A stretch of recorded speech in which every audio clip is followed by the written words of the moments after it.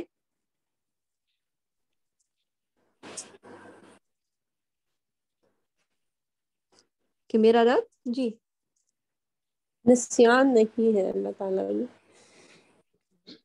اللہ نسیان تعالیٰ نہیں ہے، کوئی بھی یعنی چیز بھولتے نہیں ہے کچھ بھی اللہ تعالیٰ. ماشاء اللہ. اور دوسری چیز کہ اللہ سبحانہ و تعالیٰ کوئی غلطی نہیں کرتا. ہم انسان ہیں، ہم تو غلطی کرتے ہیں، مستقل غلطیاں کرتے ہیں، لیکن اللہ سبحانہ و تعالیٰ سے کوئی غلطی نہیں سرزد ہوتی.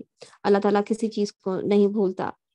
پھر اللہ تعالیٰ سورۃ الاخلاص میں اللہ تعالیٰ نے فرمایا لم یلد ولم یولد ولم یکن لہ کفوا احد. اس کی کوئی اولاد ہے اور نہ وہ کسی کی اولاد ہے، اور اس کا کوئی ہمسر نہیں ہے. اللہ سبحانہ تعالیٰ نے سورۃ الاخلاص میں کس چیز کی نفی کی؟ اللہ جیسا کوئی نہیں جی اللہ دوسرا. تعالیٰ نے، ٹھیک ہے ماشاء اللہ، اللہ جیسا کوئی دوسرا نہیں ہے، اور نہ وہ خود کسی کی اولاد ہے اور نہ اس کی کوئی اولاد ہے. تو جن چیزوں سے اللہ تعالیٰ نے اپنے آپ کو پاک قرار دیا ہے، ہم بھی اللہ سبحانہ تعالیٰ کو ان چیزوں سے پاک قرار دیتے ہیں.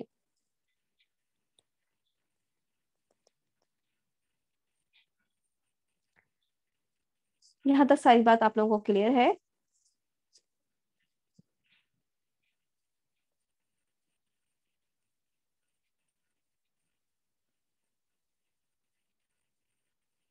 الحمدللہ الحمدللہ.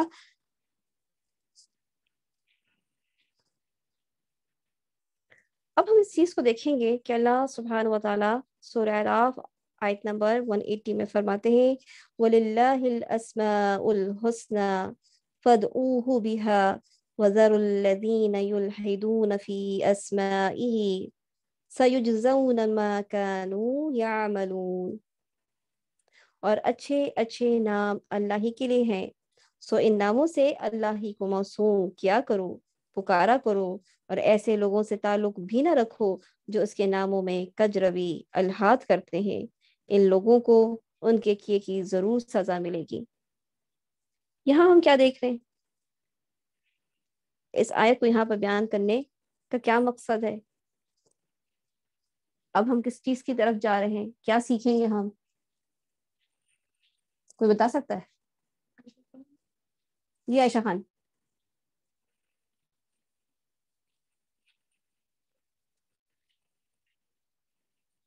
سمرین آصف. ٹھیک ہے. ریشما سسٹر نے ہمیں صحیح جواب دیا. وہ کہتی ہیں کہ ہم اس میں آگے جا کے الحاد کے بارے میں پڑھنا چاہتے ہیں. ٹھیک ہے. ہم ایک تو چیز ہم مائک میوٹ کر لیجئے جی.